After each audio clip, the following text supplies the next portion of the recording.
Hi வணக்கம்.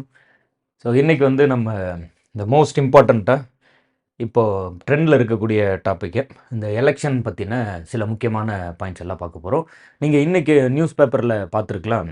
இந்த வாக்காளர் பட்டியல் சிறப்பு திருத்தம் அப்படின்னு ஒரு ஹெட்டிங் வந்து நீங்கள் எல்லா நியூஸ் பேப்பர்லேயுமே irrespective of any newspaper, நீங்கள் எந்த நியூஸ் பேப்பரில் பார்த்துருந்தாலுமே கூட அதை வந்து பார்த்துருக்கலாம். அப்போ இந்த வாக்காளர் பட்டியல் சிறப்பு திருத்தம் அப்படிங்கிறது என்ன அப்படின்னா, ஒரு ஒன் லைனரில் நம்ம வந்து தெரிஞ்சுக்கணும் அப்படின்னா என்ன அப்படின்னா, இப்போது மேபி புதுசாக வந்து நிறைய பேர் ஆட் ஆகிறதுக்கு வாய்ப்பு இருக்குது. ஏன்னா 18 வயதுக்கு பிறகு தானே வாக்களிக்கக்கூடிய உரிமை வருது. அது இல்லாமல் இறந்து போயிடுறதுக்கு வாய்ப்பு இருக்குது. மரணம் ஒரு தவிர்க்க முடியாத விஷயம். அது இல்லாமல் இடப்பெயர்வு, ஒரு இடத்துலேருந்து இன்னொரு இடத்துக்கு இடம்பெயர்ந்து போகக்கூடிய மக்களாக தான் எல்லாருமே இருக்கோம். நீங்கள் வந்து மற்ற மாநிலங்கள்லேருந்து தமிழ்நாட்டுக்கு வரவங்களும் சரி, தமிழ்நாட்டிலேருந்து மற்ற பகுதிக்கு போகிறவங்களும் சரி, ஒரு தொகுதியிலிருந்து இன்னொரு தொகுதிக்கு, இப்போ நீங்கள் வந்து ஏதாவது ஒரு ஊரில், இப்போ நம்ம தமிழ்நாட்டின் எல்லா ஊர்லேயும் ஒவ்வொரு தொகுதி இருக்குன்னு வச்சுக்கோங்க. அப்போது அங்கேருந்து சென்னைக்கு குடிபெயர்ந்து போயிடுறீங்க, வேலை அது மாதிரி ஏதாவது ஒரு காரணத்துக்காக ஒரு 20 வருஷம் ஆயிடுதுன்னு வச்சுப்போம். அப்போ அவர் அங்கே போய் அங்கே ரேஷன் கார்டு, அங்கே வந்து வீடு கட்டிக்கிறது, அந்த மாதிரி அந்த ஊருக்கு வந்து போய் அந்த ஊர்லேயே அடாப்ட் ஆகி வாழ ஆரம்பிச்சிடறாருன்னு வச்சுப்போம். அப்போ இடப்பெயர்வு நடந்து, அப்போ இங்கே ஒரு வாக்கு அங்கே ஒரு வாக்கு அப்படின்னு 2 இருந்தால் நிறைய கன்ஃபியூஷன் வரும்ல. இது மாதிரி பிரச்சனைகள்லாம் சரி செய்கிறது தான் இந்த வாக்காளர் பட்டியல் சிறப்பு திருத்தம்ங்கிறது. இதை இன்னைக்கு வந்து குறிப்பாக தமிழ்நாட்டின் முதலமைச்சர் அவர்கள் வந்து இதற்கு எதிர்ப்பு தெரிவிக்கிறோம் அப்படின்னு சொல்கிறாரு. அப்போ ஏன் அதை வந்து எதிர்க்கிறாங்க, ஏன் வந்து வாக்காளர் சிறப்பு பட்டியல் திருத்தம் பண்ணுறாங்க, ஏன் எதிர்க்கிறாங்க, எதனால அது சார்ந்த இந்த மாதிரியான பேச்சு வந்து இருக்குது. அது இல்லாமல் அரசியல் சார்ந்து எப்போதுமே பேச பொருளாக இருக்கக்கூடிய இந்த ரெப்ரசன்டேஷன் ஆஃப் பீப்புள் ஆக்ட் அப்படின்னு படிப்போம். இந்த மக்கள் பிரதிநிதித்துவ சட்டம் அப்படின்னா என்ன, அதுபோல் இந்த ஆஃபீஸர் பேர் நீங்கள் இப்போ அடுத்து ஃபுல்லாக கேள்விப்படுவீங்க. முன்னாடியே கூட எலெக்ஷன் ரிலேட்டடாக பேசும்போது இந்த பேரெல்லாம் கேள்விப்பட்டிருப்பீங்க. இந்த returning officer, presiding officer, polling officer, observer. இப்போ நீங்கள் கவர்மெண்ட் வேலைக்கு நிச்சயமாக வருவீங்க. அப்படி வரும்போது அப்சர்வராக வந்து போடுவாங்க. அப்போ அப்சர்வர்னால் என்ன, அது மாதிரியான விஷயத்தெல்லாம் தான் பார்க்க போகிறோம். என்னென்ன சொல்கிறாங்க, என்னென்ன இருக்குது, ஏன் தமிழ்நாட்டின் முதலமைச்சர் வந்து அதை எதிர்க்கிறோன்னு சொல்கிறாரு, அதில் இருக்கக்கூடிய ப்ளஸ் என்ன, எக்ஸாம் பாயிண்ட் ஆஃப் வியூவில் நம்ம எதை படிக்கணும், என்னென்ன அந்த மாதிரியான விஷயங்கள்லாம் பார்க்கலாம். ஒன் பை ஒன்னாக ஒரு கொஸ்டினாக போடலாம். அந்த ஆர்டிகல் 324 உங்களுக்கு தெரிஞ்சிருக்கலாம், எலெக்ஷன் பற்றி பேசுது. அப்போ ஆர்டிகல் 324 ரிலேட்டடாக நம்ம என்னென்ன ஞாபகம் வச்சுக்கணும் அப்படின்ட்டு படிப்போம். ஒன் பை ஒன்னாக படிப்போம். ஏற்கனவே வந்து இந்த மோன்தா புயல் இப்போது ரொம்ப ட்ரெண்டாக இருக்குல்ல, இப்போ அந்த புயலோட தாக்கம் இருக்குது. அந்த மோன்தா புயல் பற்றி ஒரு வீடியோ பண்ணியிருந்தோம். அதில் புயல்னா என்ன, எப்படி வந்து பேர் வைக்கிறாங்க, எந்தெந்த நாடுகள்லாம் சேர்ந்து பேர் வைக்கிறாங்க, இது மாதிரியான ஃபேக்ட்ஸ் எல்லாமே சொல்லியிருந்தோம். நீங்கள் விருப்பம் இருந்ததுன்னா அந்த வீடியோவுமே கூட பார்த்து வச்சுக்கோங்க. அது சார்ந்து என்னென்ன நோட்ஸு, இப்போ தேசிய பேரிடர் மேலாண்மை வாரியம்னா என்ன, அதில் வந்து யார் யார் இருக்காங்க என்ன, அந்த பற்றி எல்லாமே மோர் எலாபரேட்டாக பேசியிருந்தோம். அதுமே கூட நீங்கள் வந்து தேவைப்பட்டுச்சுன்னா அதை பயன்படுத்திக்கலாம். சரி, இன்றைக்கான வீடியோக்கு அந்த டாபிக் பற்றி பார்க்கலாம். ஃபஸ்ட் அந்த நியூஸ் பேப்பரில் இருந்த கண்டென்ட் என்ன அப்படிங்கிறத சொல்லிடுறேன். தலைமை தேர்தல் அதிகாரி திரு ஞானேஷ்குமார் அவர்கள் வந்து என்ன சொல்கிறாரு அப்படின்ட்டுன்னா, ஒரு 12 மாநிலங்களில் 12 ஸ்டேட்ஸ் 12 மாநிலங்களில் இப்போ வந்து சிறப்பு தேர்தல் திருத்தம் இதை வந்து பண்ண போகிறோம் அப்படின்னு சொல்கிறாங்க.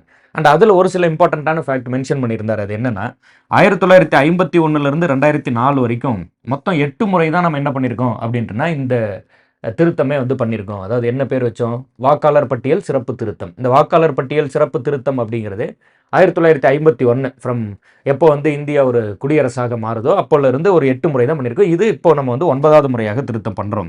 கிட்டத்தட்ட ஒரு 21 ஆண்டுகளுக்கு பின்னாடி இப்போ ரீசெண்டாக பீகாரில் எலெக்ஷன் வரப்போகுது. இதில் கூட நீங்கள் ஒரு அசைன்மெண்ட் எடுத்துக்கலாம். பீகாரில் இப்போ தமிழ்நாட்டில் வந்து மொத்தம் 234 தொகுதி.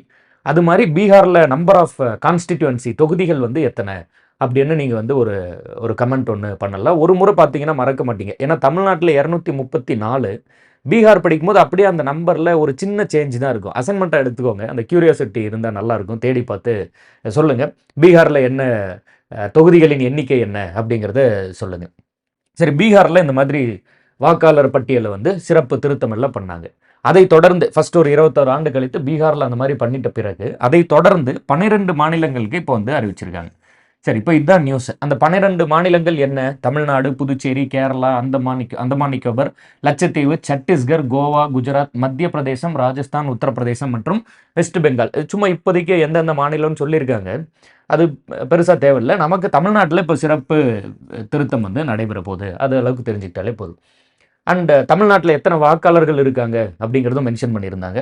6.41 கோடி வாக்காளர்கள். சும்மா பொதுவாக வந்து தமிழ்நாட்டோட மக்கள் தொகை என்ன அப்படின்னு கேட்டால் இன்றைக்கி கிட்டத்தட்ட ஒரு 8 கோடி பேர் இருக்கலாம் அப்படின்னு நம்ம சொல்கிறது உண்டு. இதில் கணக்கெடுக்கப்படாத நபர்கள் யார்? 18 வயது ஆகாதவங்க மட்டும்தான் இதில் வரமாட்டாங்க. மற்றபடி மரணம் வரைக்கும் நமக்கு வாக்களிக்கக்கூடிய உரிமை இருக்குல்ல, எக்ஸ்பைரின்னு ஒன்று இல்லை.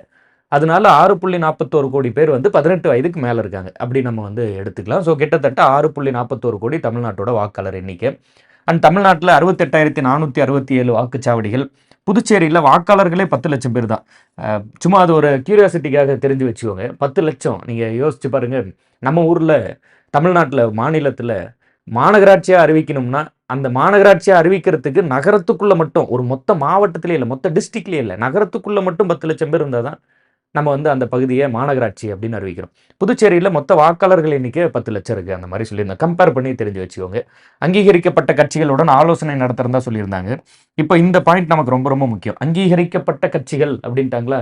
அப்போ தேசிய கட்சிகள் எத்தனை இருக்குது, மாநில கட்சிகள் எப்படி எத்தனை இருக்குது, எந்த கண்டிஷன்ஸில் அங்கீகரிக்கிறாங்க, என்னென்ன தகுதிகள் இருந்தால் ஒரு கட்சி அங்கீகரிக்கப்பட்ட தேசிய கட்சி நேஷனல் பார்ட்டியாக வரும், என்னென்ன தகுதிகள் இருந்தால் ஒரு கட்சி அங்கீகரிக்கப்பட்ட மாநில கட்சியாக வரும், தமிழ்நாட்டில் எத்தனை அங்கீகரிக்கப்பட்ட மாநில கட்சிகள் இருக்குது, இது எல்லாத்தையும் இப்போவே நம்ம வந்து பார்க்கலாம்.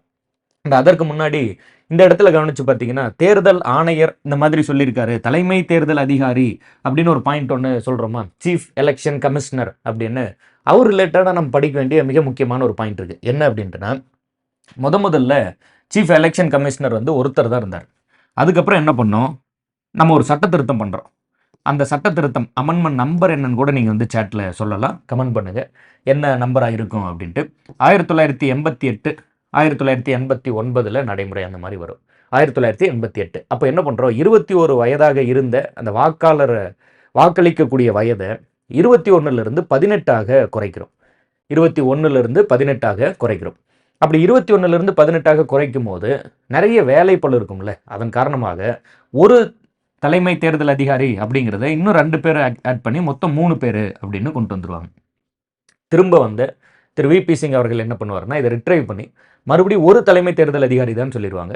மறுபடியும் திரு நரசிம்மராவ் அவர்கள் வந்து பிரதமராக வருவார். அப்போ வந்து மறுபடியும் 3 தலைமை தேர்தல் அதிகாரின்னு சொல்லிடுவாங்க. இன்றைக்கி எத்தனை தலைமை தேர்தல் அதிகாரிகள் இருக்காங்க அப்படின்னா, அதாவது தலைமை தேர்தல் அதிகாரியாக ஒருத்தரும், தேர்தல் அதிகாரி எலெக்ஷன் சிஇசி சீஃப் எலெக்ஷன் கமிஷனராக ஒருத்தரும், எலெக்ஷன் கமிஷனர் அப்படிங்கிற போஸ்ட்டில் 2 பேரும், டோட்டலாக மொத்தம் 3 பேர் வந்து இருப்பாங்க.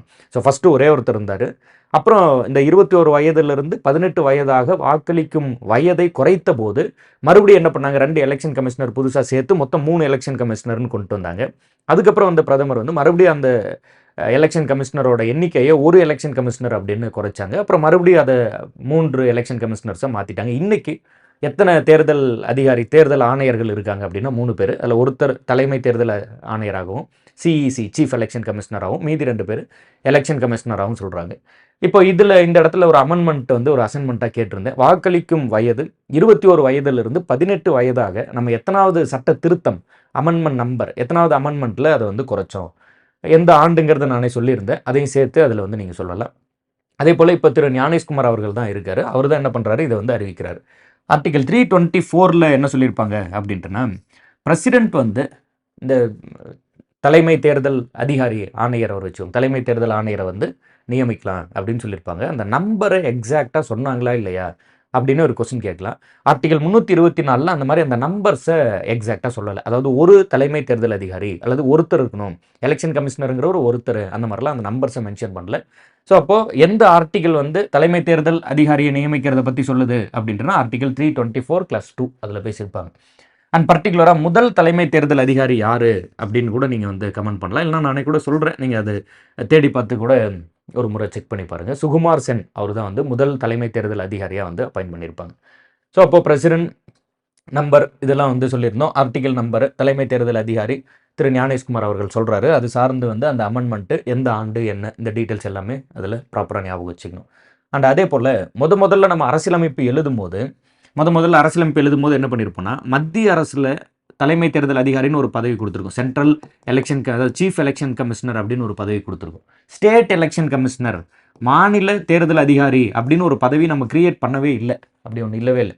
73 74வது சட்ட திருத்தத்தில் நம்ம பஞ்சாயத்து ராஜ் மற்றும் முனிசிபாலிட்டி நகராட்சிகளுக்கான அந்த அமைப்புகளில் வந்து உருவாக்கும் போது தான் அந்த எலெக்ஷனை நடத்துறதுக்காக ஸ்டேட் எலெக்ஷன் கமிஷனர் அப்படிங்கிற அந்த ஸ்டேட் எலெக்ஷன் கமிஷன் அப்படிங்கிற ஒரு ஆணையம் வந்து உருவாக்கப்படுது. ஸோ அதை இந்த இடத்துல நீங்கள் நல்லா ரீகால் பண்ணி வச்சுக்கணும். சரி, இப்போது இந்த வாக்காளர் பட்டியல் சிறப்பு திருத்தம் அது என்ன, அதில் வந்து 8 முறை திருத்திருக்கும். இப்போ 9வது முறையாக தமிழ்நாட்டில் வந்து இந்த மாதிரி ஒரு திருத்தம் நடக்க போகுது, இதெல்லாம் சொல்லியிருந்தோம்.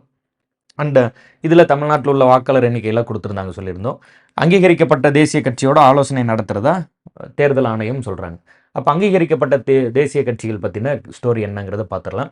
அண்ட் பர்டிகுலராக இதை வந்து தமிழ்நாடு முதலமைச்சர் அவர்கள் வந்து இந்த சிறப்பு திருத்தத்திற்கு எதிர்ப்பு தெரிவிக்கிறதா சொல்லியிருந்தார். அது ஏன் அப்படின்னா, தமிழ்நாடு சிஎம் பாயிண்ட் ஆஃப் வியூவில் என்ன சொல்கிறாங்க அப்படின்ட்டுனா, நம்பர் 1 ஃபஸ்ட்டு ரீசன் வந்து இது வந்து மழைக்காலம், அதனால இந்த டைமில் போய் வீடு வீடாக போய் நம்ம வந்து இந்த கரெக்ஷன்ஸை செக் பண்ணுறது நிறைய நேரம் எடுக்கும்.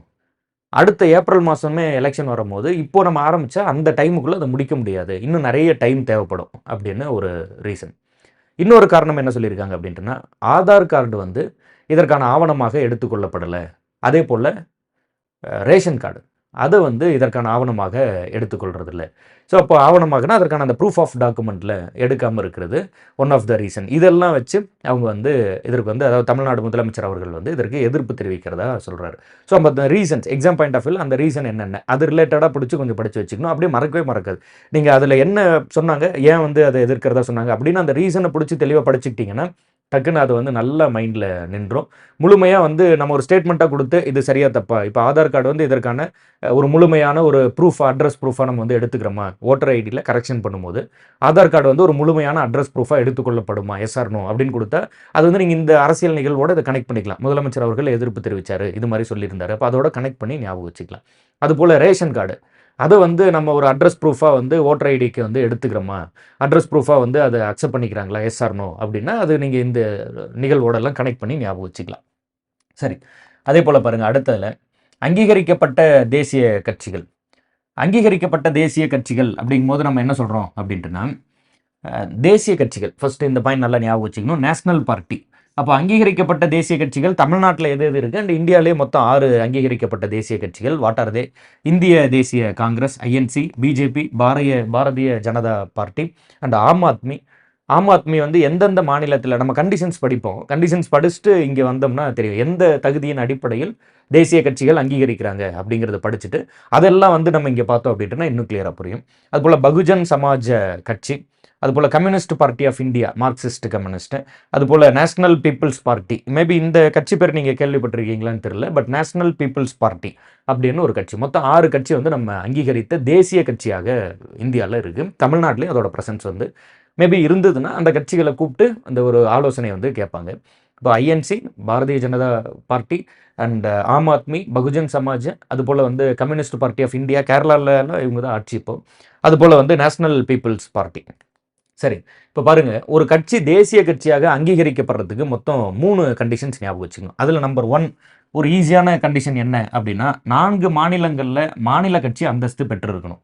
அப்போ ஒரு கட்சி 4 மாநிலங்களில் மாநில கட்சி அந்தஸ்து பெற்றிருந்தாலே அது தன்னை போல தேசிய கட்சியாக அங்கீகரிக்கப்படும். அப்போ அந்த அடிப்படையில் தான் ஆம் ஆத்மி பார்ட்டி வந்து தேசிய கட்சியாக அங்கீகரிக்கப்படுது. எந்தெந்த மாநிலங்களில் இது மாநில கட்சியாக அங்கீகாரம் பெற்றிருக்கு? டெல்லி, பஞ்சாப், கோவா மற்றும் குஜராத். டெல்லி, பஞ்சாப், கோவா மற்றும் குஜராத். ஸோ அப்போ 4 மாநிலங்களில் மாநில கட்சியாக அந்தஸ்து பெற்று இருந்தால் அப்போ மாநில கட்சியாக அந்தஸ்து பெறதுக்கு என்ன கண்டிஷன்ஸ் அப்படின்னு தோணலாம். இப்போ அடுத்து அதை பார்ப்போம். பட் இப்போதைக்கு ஃபஸ்ட் பாயிண்ட் என்ன ஞாபகம் வச்சுக்கிறோம், 4 மாநிலங்களில் மாநில கட்சி அந்தஸ்து பெற்று இருந்தால் அந்த கட்சி தேசிய கட்சியாக அங்கீகரிக்கப்படும். ஆம் ஆத்மி அப்படி தான் தேசிய கட்சி அந்தஸ்து வாங்குறாங்க. எந்தெந்த மாநிலத்தில் அங்கீகரிக்கப்பட்டிருக்காங்க? டெல்லி, பஞ்சாப், கோவா, குஜராத். டெல்லியில் வந்து எம்எல்ஏ சீட் இருக்கிறனால அதையும் சேர்த்துக்கிறோம். அதுபோல் அடுத்தது பாருங்கள், 6% வேலிட் ஓட், 6% இந்த வேலிடு ஓட்டு, அதாவது அந்த வாக்காளர் பட்டியலில் இருக்கக்கூடிய அந்த லிஸ்ட்டில் 6% மொத்த வாக்காளர்கள் பட்டியலில் 6% வாக்குகள். அதை எப்படி நம்ம எடுத்துக்கிறோம் அப்படின்ட்டுனா, 4 or more states in Lok Sabha or assembly elections.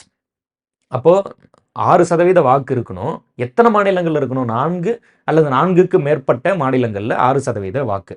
அது ஐதர் லோக்சபா பாராளுமன்றத்திற்கு போகக்கூடிய லோக்சபா எலெக்ஷனாகவும் இருக்கலாம், அல்லது மாநில முதலமைச்சரை தேர்ந்தெடுக்கக்கூடிய அந்த அசம்பிளி எலெக்ஷனாகவும் இருக்கலாம். இல்லையா இல்லை ப்ளஸ் அது கூட சேர்த்து ஏன்னா அது கூட சேர்த்து வேறு என்ன அப்படின்ட்டுனா, 4 லோக்சபா சீட்டு, அட்லீஸ்ட் குறைந்தபட்சம் 4 லோக்சபா சீட்டு வந்து வெற்றி பெற்றிருக்கணும். ஸோ அப்போது இந்த 3ல் ஏதாவது ஒரு கண்டிஷனை அதாவது இது 3ல் ஏதாவது ஒரு கண்டிஷனை அது வந்து அதாவது சாட்டிஸ்ஃபை பண்ணுச்சுன்னா போதுமானது. இந்த 3ல் ஏதாவது ஒரு கண்டிஷனை சாட்டிஸ்ஃபை பண்ணாலே போதுமானது. அப்போ இந்த 3ல் ஏதாவது ஒரு கண்டிஷன், அப்போ அந்த ஒவ்வொரு கண்டிஷன் என்ன தெளிவாக புரிஞ்சுக்கணும். முதல் கண்டிஷன் என்ன சொல்கிறோம், 4 மாநிலங்களில் மாநில கட்சியாக இருந்தால் தேசிய கட்சி. 2வது கண்டிஷனில் என்ன சொல்கிறோம், 6% வாக்குகள் அல்லது இல்லை 6% வாக்குகள் எதில், லோக்சபா எலெக்ஷன்லையோ அல்லது மாநில முதலமைச்சரை தேர்ந்தெடுக்கக்கூடிய எலெக்ஷன்லையோ, ப்ளஸ் அது கூட சேர்த்து 4 லோக்சபா சீட்டு வெற்றி பெற்றிருக்கும். 3வது கண்டிஷன் என்ன சொல்கிறோம், 2% of total Lok Sabha seat. 2% of total Lok Sabha சீட்னா என்னது, இன்னைக்கு லோக்சபாவில் கிட்டத்தட்ட 543 சீட் இருக்குன்னு வச்சுக்கோங்க. இதில் 1%னா 5.4. அப்போ 2% அப்படின்னா கிட்டத்தட்ட 10.8ன்னு வருமா. அப்போ 11 சீட்டு வெற்றி பெற்றிருந்தா, மொத்த லோக்சபா சீட்டில் 11 சீட்டு வெற்றி பெற்றிருந்தா தேசிய கட்சின்னு அங்கீகரிச்சிடும். அப்போ 11 சீட்டுன்னா இப்போ தமிழ்நாட்டில் டிஎம்கே கவர்மெண்ட் இருக்காங்கன்னு வச்சுக்கோங்க. தமிழ்நாட்டில் மொத்தம் 39 சீட்டு, 39 லோக்சபா எம்பி. அப்போ 39ல் ஒரு 11 சீட்டு வெற்றி பெறாங்கன்னா அவங்க வந்து மாநில தேசிய கட்சி ஆகிடுவாங்களா அப்படின்னா அப்படி இல்லை. அப்போ என்ன சொல்கிறோம், ஃப்ரம் 3 டிஃப்ரெண்ட் ஸ்டேட்ஸ், 3 வெவ்வேறு மாநிலங்கள்லேருந்து 11 குறைந்தபட்சம் 11 லோக்சபா சீட் இருந்ததுன்னா, அதாவது 11னா 2% ஆஃப் த லோக்சபா சீட்டு, அது டோட்டல் 543ங்கிறதுனால நம்ம 11 எடுத்துக்கிறோம். அந்த மாதிரி இருந்தது அப்படின்ட்டுனா அதை வந்து நம்ம என்ன சொல்லிடுறோம், தேசிய கட்சின்னு சொல்கிறோம். ரொம்ப சிம்பிளான ரூல்ஸ் தான், நல்ல ஞாபகம் வச்சுக்கணும், கிளியராக படிங்க, இதுலேருந்து கேள்வி கேட்பாங்க.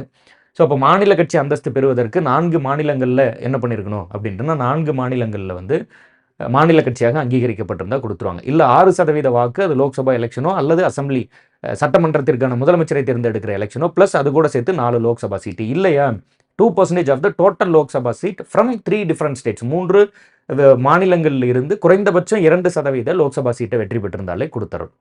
அண்ட் இதில் பாருங்கள், பர்டிகுலராக இப்போ ஆம் ஆத்மி வந்து 4 மாநிலங்களில் மாநில கட்சி, அதனால தேசிய கட்சி அந்தஸ்து. அதுவே பகுஜன் சமாஜ் பாருங்கள், செகண்ட் ரூல் என்ன சொல்கிறோம், 2%, அதாவது 6% of the Lok Sabha seat in 4 or more states. அதன் அடிப்படையில் பகுஜன் சமாஜ் பார்ட்டி வெற்றி பெறாங்க.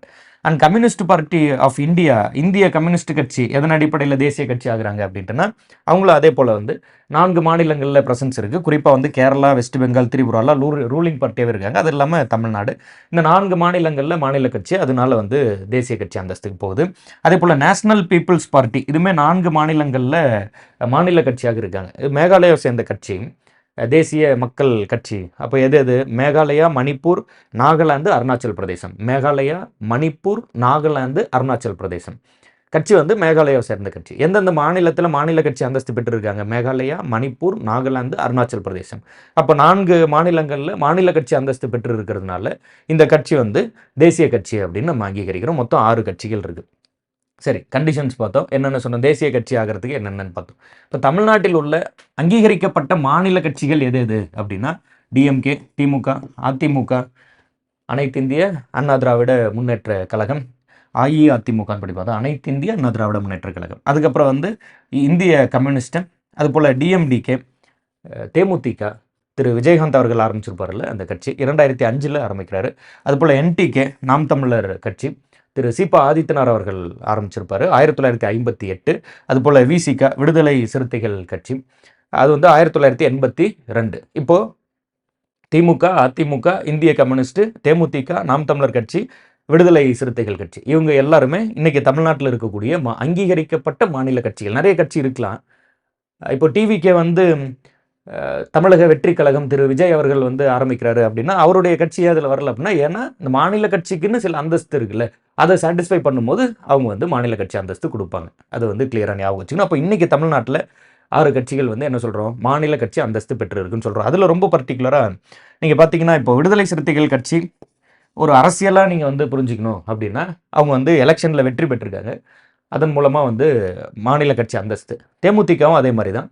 அதே போல் வந்து இந்திய கம்யூனிஸ்ட்டு கூட்டணியில் இருக்காங்க, அதனால் எலெக்ஷனில் வெற்றி பெறாங்க. அதிமுக நிறைய பிரதானமான எதிர்கட்சியாக இருக்காங்க. திமுக இன்றைக்கி ஆட்சியிலே இருக்காங்க, மாநில கட்சி அந்தஸ்து. நாம் தமிழர் கட்சி வந்து எந்த தொகுதியிலையும் வெற்றி பெறல, ஆனால் எப்படி வந்து அதாவது மாநில கட்சி அந்தஸ்து பெற்றாங்க அப்படின்னா, அதுதான் அந்த கண்டிஷன்ஸ் வந்து நீங்கள் கிளியராக புரிஞ்சுக்கணும்.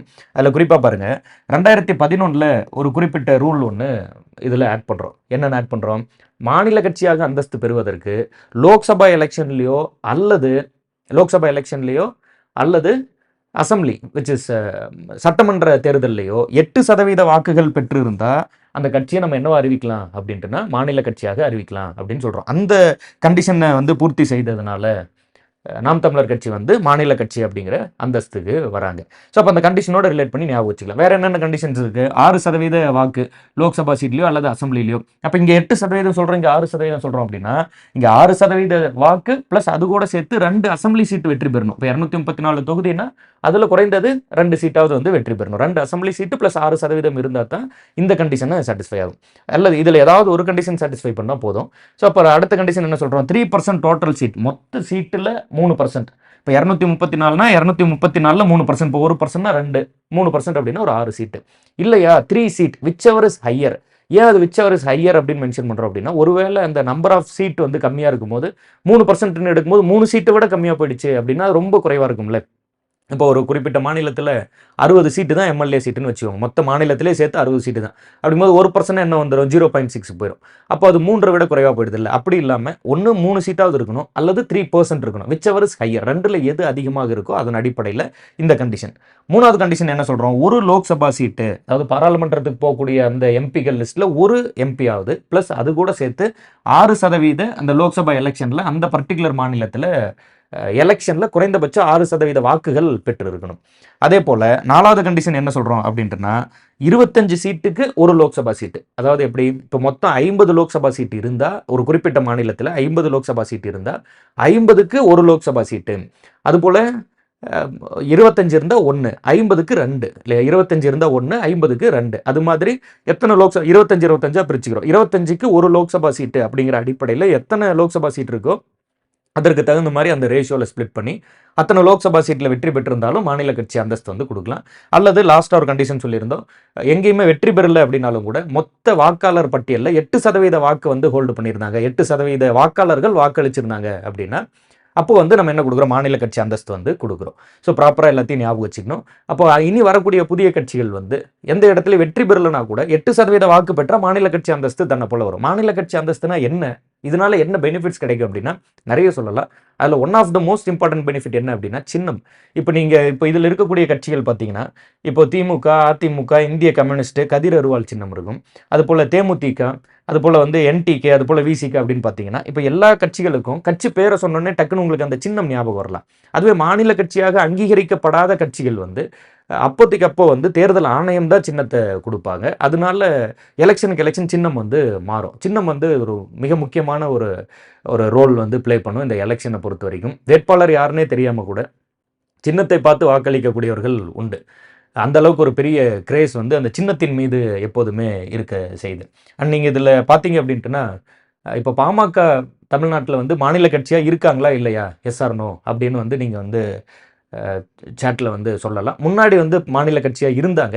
ஒருவேளை அடுத்தடுத்த எலெக்ஷன்ஸில் வந்து அவங்க வந்து அந்த ஓட் பேங்க் லாஸ் பண்ணிட்டாங்களா, இல்லை என்னாச்சு, எதனால் வந்து பாமக வந்து மாநில கட்சி அந்தஸ்தில் இப்போ இல்லை, அது மாதிரி இல்லை வேறு ஏதாவது கட்சி பேர் வந்து நான் மிஸ் பண்ணிட்டேன்னா மாநில கட்சி அந்தஸ்தில் அப்படிங்கிறதெல்லாம் செக் பண்ணி கூட சொல்லுங்கள். நம்ம அதை ஃபர்தராக வந்து இன்னும் படிப்போம். மதிமுக, பாமக நிறைய கட்சிகள் பேசலாம். அதாவது மாநில கட்சி அந்தஸ்து வந்துட்டு அதுக்கப்புறம் வந்து அந்த வாக்கு எண்ணிக்கையோ அது மாதிரிலாம் வந்து இதானது. சரி, அடுத்தது பாருங்கள். சரி, இது எல்லாத்தையும் சொல்லிட்டோமா? அதுக்கு அடுத்ததில் ஒரு கொஸ்டின் கேட்டிருந்தேன் இல்லையா, என்னது, இந்த ரிட்டர்னிங் ஆஃபீஸர்னா யார், ப்ரிசைடிங் ஆஃபீஸர்னா யார் அப்படின்னு சொல்லிட்டு. அது இந்த ஹைராக்கி புரிஞ்சுக்கிட்டிங்கன்னா ஈஸியாக ஞாபகம் வச்சுக்கலாம். ஒன்றும் கடினம் இல்லை, ஈஸி தான். தேர்தல் ஆணையர் இல்லையா சொல்லியிருந்தோம். இந்திய அரசு, மத்திய அரசோட அந்த ஆணையம் இல்லையா, கான்ஸ்டிடியூஷனல் பாடி, அரசியலமைப்பு சார்ந்த குழு. அரசியலமைப்பு புத்தகத்திலே எலெக்ஷன் கமிஷனர் பற்றி எழுதியிருக்கும். ஸோ அப்போ அதில் தேர்தல் ஆணையர் இருப்பார். அவர் மாநிலத்திற்கு சீஃப் எலக்டோரல் ஆஃபீஸர் அப்படின்னு ஒருத்தரை நியமிப்பார் இல்லையா, முதன்மை தேர்தல் அதிகாரி. இவர் மாநில அளவில் இருப்பார். அவருக்கு கீழே district electoral officer, district election officer அப்படின்னு கூட வச்சோம். கலெக்டர் ரேங்க்கில் நம்ம இப்போ கூட தினமும் காலையில் லைவில் வந்து அந்த டியூட்டிஸ் ஆஃப் கலெக்டர் பற்றி படிச்சுட்டு இருக்கோம். அதாவது குரூப் 2 மெயின்ஸ் ரிலேட்டடாக லைவ் கொண்டு போயிட்டுருக்கோம். அதில் டியூட்டிஸ் ஆஃப் கலெக்டர் பற்றிலாம் படிச்சிருப்போம். ஸோ அது மாதிரி இங்கே வந்து டிஸ்ட்ரிக்ட் எலெக்ஷன் ஆஃபீஸர் டிஇஓ, இவர் வந்து கிட்டத்தட்ட கலெக்டர் அவர் இருப்பார் அந்த ரேங்க்கில், ஐஏஎஸ் ஆஃபீஸர்ஸ். அதுபோல் ரிட்டர்னிங் ஆஃபீஸர், இதுதான் நம்ம கேள்வியாக கேட்டிருந்தோம். அது என்ன ரிட்டர்னிங் ஆஃபீஸர் அப்படின்னா கிட்டத்தட்ட சப் கலெக்டர் ரேங்க்கில், ஆர்டிஓன்னு கூட வச்சுக்கோங்க. நீங்கள் வந்து இந்த ரிட்டர்னிங் ஆஃபீஸர் அப்படின்னு ஏன் பேர் வருது அப்படிங்கிறதே ரொம்ப நல்லாயிருக்கும். ஏன்னா இவர் தான் அந்த எலெக்ஷன் ரிசல்ட்டை எடுத்துகிட்டு போய் எலெக்ஷன் கமிஷன்ட்ட ரிட்டர்ன் பண்ணக்கூடியவர். Returns the result of the election. அதுபோல் வந்து அந்த வெற்றி சான்றிதழ் இருக்குல்ல, ஒரு தொகுதியில் வெற்றி பெற்றாங்கன்னா வெற்றி பெற்றதற்கான ஒரு சான்றிதழ் கொடுப்பாங்க. அது எல்லாமே கொடுப்பாங்க. அண்ட் இப்போ தமிழ்நாட்டில் 234 தொகுதினா ஒவ்வொரு தொகுதிக்கும் ஒரு ரிட்டர்னிங் ஆஃபீஸர் இருப்பாங்க. அப்போ தமிழ்நாட்டில் 234 ரிட்டர்னிங் ஆஃபீஸர். அதுபோல் ப்ரிசைடிங் ஆஃபீஸர் அந்தந்த போலிங் பூத்து, அந்த வாக்குச்சாவடி, ஒரு தொகுதியில் எத்தனை வாக்குச்சாவடிகள் இருக்குன்னு ஒரு கணக்கு, வாக்களிக்கக்கூடிய இடம் இருக்குல்ல, அந்த ஒவ்வொரு வாக்குச்சாவடியிலையும் அந்த வாக்குச்சாவடியை மேற்பார்வை பண்ணி நடத்துறதுக்காக, தேர்தலை நடத்துறதுக்காக ஒரு ப்ரிசைடிங் ஆஃபீஸர் இருப்பார். அவருக்கு கீழே வந்து போலிங் ஆஃபீஸர் இவங்கெல்லாம் இருப்பாங்க. இது இல்லாமல் அப்சர்வர்ஸ்லாம் இருப்பாங்க. அங்கங்கே வந்து என்ன நடக்குது அப்படிங்கிறத அப்சர்வ் பண்ணுவாங்க. ஸோ அப்போது ரிட்டர்னிங் ஆஃபீஸர் அப்படின்னா ஒவ்வொரு தொகுதிக்கும் ஒரு ரிட்டர்னிங் ஆஃபீஸர் இருப்பார். சப் கலெக்டர் ரேங்க்கில் இருக்கக்கூடியவங்கள அப்பாயிண்ட் பண்ணுவாங்க. இவங்க தான் வந்து அந்த தொகுதியில் தேர்தலில் எல்லாம் வந்து அந்த வாக்கு எண்ணிக்கையெல்லாம் முடிஞ்ச பிறகு அதில் வந்து வெற்றியாளர் யார் அப்படிங்கிறதே வந்து இவங்க தான் சர்டிஃபை பண்ணுறாங்க, ரிட்டர்னிங் ஆஃபீஸர். அதுபோல் வந்து ப்ரிசைடிங் ஆஃபீஸர் ஒவ்வொரு வாக்குச்சாவடியிலையும் இருக்கக்கூடியவங்க ப்ரிசைடிங் ஆஃபீஸர். ஒரு டிஸ்ட்ரிக்ட் லெவலில் எல்லாத்தையும் கோஆர்டினேட் பண்ணி நடத்தக்கூடிய ஒரு டிஸ்ட்ரிக்ட் எலெக்ஷன் ஆஃபீஸர். கிட்டத்தட்ட கலெக்டரோட பணிகள் இது வந்து கலெக்டர் ரேங்க்கில் இருக்கக்கூடியவர் அல்லது கலெக்டரே வந்து இந்த வேலையை பார்ப்பார். அதுபோல் சீஃப் எலக்டோரல் ஆஃபீஸர் மாநிலம் முழுவதும் எலெக்ஷனை கோஆர்டினேட் பண்ணுறவங்க. மொத்தத்தையும் கோஆர்டினேட் பண்ணி எலெக்ஷன் நடத்துகிறவங்க வந்து எலெக்ஷன் கமிஷன் ஆஃப் இந்தியா. அதில் எலெக்ஷன் கமிஷனர், அதில் மொத்தம் 3 பேர் இருப்பாங்க. சீஃப் எலெக்ஷன் கமிஷனர், அது இல்லாமல் எலெக்ஷன் கமிஷனர்ஸ் 2 பேர். ஸோ இதுதான் வரிசை. இதில் பாருங்கள், நீங்கள் வந்து மெயின்ஸ் பாயிண்ட் ஆஃப் வியூவில் ஒருவேளை வந்து ரிட்டர்னிங் ஆஃபீஸரோட டியூட்டிஸ் எழுதுறீங்கன்னு வச்சுக்கோங்க, what are the duties of returning officer அப்படின்னு எழுதுறீங்க அப்படின்ட்டுனா, இப்போ இந்த மெயின்ஸ் பாயிண்ட் ஆஃப் வியூவில் எழுதும் போது ஒரு நல்ல பாயிண்ட் ஒன்று மென்ஷன் பண்ணி எழுதுவாங்க. அது ரொம்ப நல்லாயிருக்கும். Section 21 of the representation of people act 1951 அப்படின்னு மென்ஷன் பண்ணுவாங்க. அது என்ன section 21 of the representation of people act அப்படின்னா, அது நீங்கள் இப்படி புரிஞ்சுக்கலாம். சரி, இதில் பாருங்கள். ஸோ இந்த மாதிரி ஒரு வெப்சைட் இருக்குது. அண்ட் ஐ ஹோப் உங்களுக்கு தெரியுதுன்னு நினைக்கிறேன். இந்தியா கோடு அப்படின்னு அந்த வெப்சைட்க்கு பேர். நீங்கள் நார்மலாக கூகுளில் போயிட்டு இந்தியா கோடு அப்படின்னு டைப் பண்ணாலே இந்த வெப்சைட் வரும். இது கவர்மெண்ட்டோட அஃபீஷியலான வெப்சைட்டு. இதில் வந்து இந்த ஹோம் பட்டனை கிளிக் பண்ணிங்க அப்படின்ட்டுனா, இந்த ஹோம் பட்டனை கிளிக் பண்ணிங்கன்னா இதில் பாருங்கள், உங்களுக்கு இந்த இடத்துல வந்து நீங்கள் எந்த ஆக்டை வேணாலும் சர்ச் பண்ணிக்கலாம். அந்த ஆக்டோட ஒரிஜினல் டெக்ஸ்ட்டு, பாராளுமன்றத்தில் பாஸ் பண்ண அந்த ஒரிஜினல் ஆக்ட் இருக்கும்ல, அதோட பிடிஎஃப்பை நீங்கள் வந்து டவுன்லோட் பண்ணி எடுத்துக்கலாம். ஸோ அப்போ அதை வச்சே நீங்கள் வந்து படித்து பார்க்கலாம். அப்படி எடுத்தோம்னா இதில் பாருங்கள், இந்த நம்பர் மேபி உங்களுக்கு அது தெரியுதான்னு தெரில, A1951-43 அப்படின்னு இருக்குது. அப்படின்னா என்ன, 1951 வருஷம் 43வது சட்டமாக 1943 1951 அப்படின்னா 1951 43வது சட்டமாக இது பாஸ் ஆகிருக்கும். அது சும்மா ஒரு கியூரியாசிட்டிக்காக படிக்கிறது தான், அதெல்லாம் தேவைப்படாது. ஸோ இதில் பார்த்தீங்கன்னா இப்போ இந்த ஆக்டோட ஃப்ரண்ட் பேஜ் இது. இப்போ இந்த ஆக்டோட ஃப்ரண்ட் பேஜில் பாருங்கள், இங்கே பாருங்கள் செக்ஷன்ஸ் அப்படின்னு மென்ஷன் பண்ணிடுறாங்களா. இப்போ இந்த ஆக்டோட ஃப்ரண்ட் பேஜில் இந்த இடத்துல பார்த்தீங்க அப்படின்ட்டுனா செக்ஷன்ஸ் அப்படின்னு மென்ஷன் பண்ணிடுவாங்க. ஓகே, சரி கவனிங்க. இப்போ இந்த ஆக்டோட ஃப்ரண்ட் பேஜில் இது வந்து பாருங்கள் என்னென்னு மென்ஷன் பண்ணிடுறோம், செக்ஷன்ஸ் அப்படின்னு மென்ஷன் பண்ணிடுறோம். இப்போ இது வந்து அந்த செக்ஷன், இதில் வந்து பார்ட்டு அந்த மாதிரிலாம். இப்போ இதில் இங்கே 1, 2, 3 அந்த மாதிரி இருக்குது. ஸோ இப்போ இதில் பார்த்தோம் அப்படின்ட்டுனா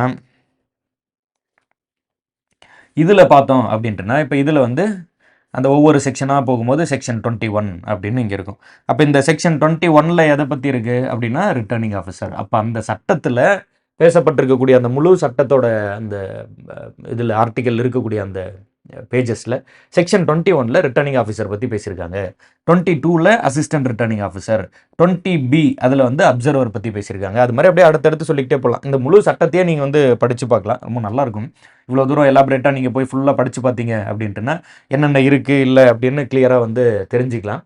பட் அது அவ்வளோ தூரம் தேவைப்பட்டால் நீங்கள் எடுத்து படித்து பாருங்கள். சொல்லியிருந்தேன் இந்தியா கோடு அப்படின்னு ஒரு வெப்சைட்டு, அது கவர்மெண்ட்டோட அஃபீஷியல் வெப்சைட்டு. அதில் வந்து இந்த மாதிரி கவர்மெண்ட்டோட ஆக்ட் எல்லாத்தையுமே நீங்கள் டவுன்லோட் பண்ணிக்கலாம். அதில் டவுன்லோட் பண்ணி எடுத்து படிக்கும்போது original text of the act என்ன இருக்குன்னு படிக்கலாம். அதை ஒரு முறை பார்க்கும்போது ஒரு கிளியர் கட்டான ஒரு ஐடியா வரும்.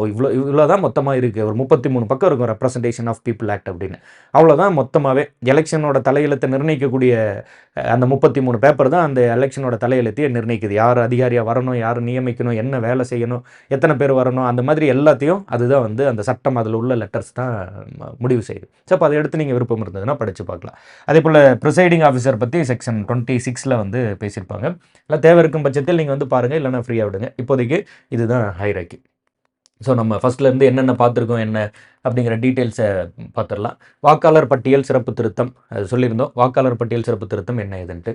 ரெப்ரசன்டேஷன் ஆஃப் பீப்புள் ஆக்ட் 1951 அதில் தான் நம்ம வந்து இந்த chief electoral officer, returning officer இதெல்லாம் பார்க்குறோம். இதில் தான் வந்து நம்ம இந்த ஒரு கான்ஸ்டிடியூன்சியோட டீலிமிட்டேஷன், அதாவது ஒரு குறிப்பிட்ட எல்லை. இப்போ உங்கள் ஊர் வந்து ஒரு 20-25 வருஷத்துக்கு முன்னாடி வேற ஒரு தொகுதியில் இருந்திருக்கும். எந்த மாவட்டத்துக்குள்ளே எத்தனை தொகுதி, அந்த தொகுதிக்குள்ளே எந்தெந்த டிஸ்ட்ரிக்ட் எந்தெந்த பகுதியெல்லாம் வரணும், அந்த மாதிரி அந்த தொகுதி மறுவரையறை பண்ணுவாங்க.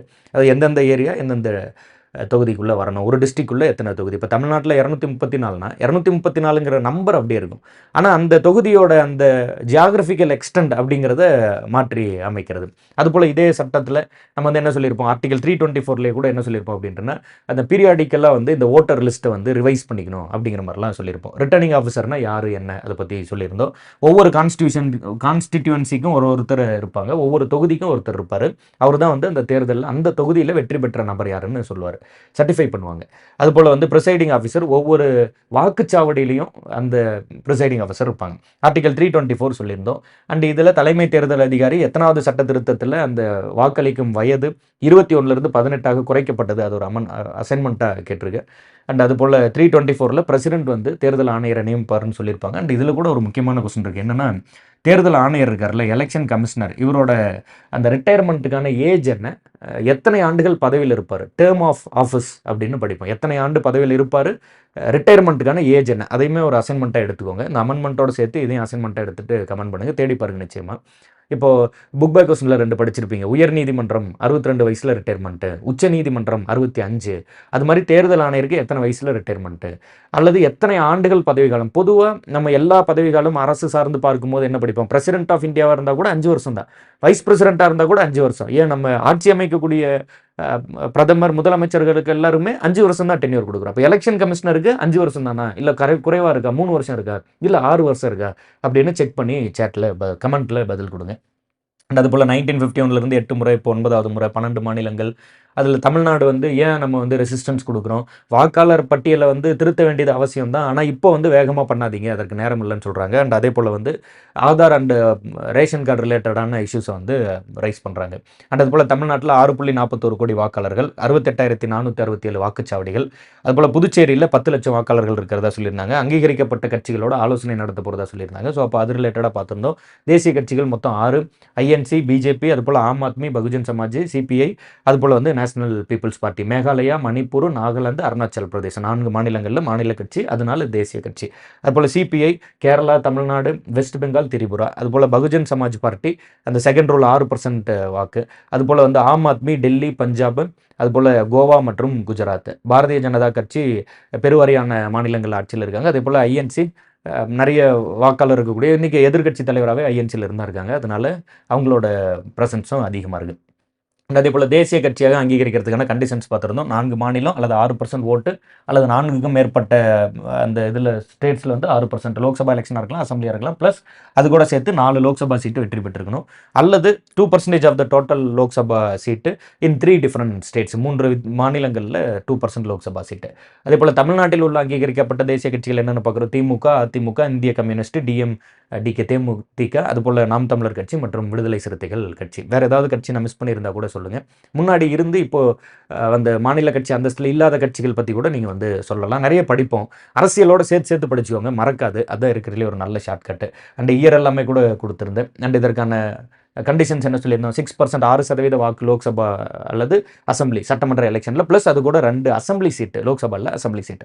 அதுபோல் 3% டோட்டல் சீட்டு, அது இல்லாத 3 சீட்டு, விச்சவர் இஸ் ஹையர், எது அதிகமாக இருக்கோ அது. அதுபோல் ஒரு லோக்சபா சீட்டு, ப்ளஸ் அது கூட 6% ஆஃப் த லோக்சபா எலெக்ஷனில் 6% ஆஃப் த வேலிட் ஓட்டு. அது இல்லாமல் 25 சீட்டுக்கு ஒரு லோக்சபா சீட்டு வீதம். அப்போ 50 இருந்தால் 2, 75 இருந்தால் 3. அது மாதிரி 25 சீட்டுக்கு ஒரு சீட்டாவது வெற்றி பெற்றிருந்தால் மாநில கட்சியாக அங்கீகரிக்கிறோம். அதுபோல் 8% வாக்கு, அது ஐதர் லோக்சபா எலெக்ஷனாக இருக்கலாம் அல்லது அசம்பிளி சட்டமன்ற எலெக்ஷனாக இருக்கலாம். 2ல் ஏதாவது ஒன்றில் 8% வாக்கு பெற்றிருந்தால் மாநில கட்சி அந்தஸ்து. அண்ட் தேர்தல் ஆணையர் மத்திய அரசோட தேர்தல் ஆணையம் அப்படிங்கிற அந்த அமைப்பில் தலைமையாக இருக்கிறார். அதுபோல் வந்து சீஃப் எலக்டோரல் ஆஃபீஸர் மாநில அளவில், டிஸ்ட்ரிக்ட் எலெக்ஷன் ஆஃபீஸர் மாவட்ட அளவில், அதுக்கப்புறம் தொகுதிக்கு ஒரு ரிட்டர்னிங் ஆஃபீஸர், வாக்குச்சாவடிக்கு ஒரு ப்ரிசைடிங் ஆஃபீஸர், வாக்குச்சாவடிக்குள்ள போலிங் ஆஃபீஸர்ஸ் வந்து இருப்பாங்க. அதாவது ஆசிரியர்கள்லாம் இருப்பாங்க. அவங்க வந்து நீங்கள் வாக்களிக்கும் போது உங்கள் வாக்காளர் அந்த அட்டையை வச்சு செக் பண்ணுறது, அதுக்கப்புறம் போய் வாக்களிக்கிறது, மை வைக்கிறது, இந்த மாதிரி எல்லாமே அந்த இடத்துல வந்து ஒர்க் பண்ணுவாங்க. அண்ட் அது இல்லாமல் அப்சர்வர்ஸும் இருப்பாங்க. நீங்கள் கவர்மெண்ட் வேலைக்குள்ளே வந்தீங்க அப்படின்ட்டுனா நீங்கள் irrespective ஆஃப் எனி டிபார்ட்மெண்ட் எதில் இருந்தாலும் கூட ஒரு இது கேட்பாங்க. நீங்கள் இந்த எலெக்ஷனுக்கு வந்து வேலை செய்ய விருப்பப்பட்டீங்க அப்படின்ட்டுனா நீங்கள் போய் தாராளமாக எலெக்ஷன் ரிலேட்டடெல்லாம் ஒர்க் பண்ணலாம். அண்ட் ஓரளவு எல்லாத்தையுமே சொல்லிட்டோம்னு நினைக்கிறேன். And thank you. வேறொரு வீடியோவில் நம்ம வந்து சந்திப்போம். And keep supporting us. Thank you.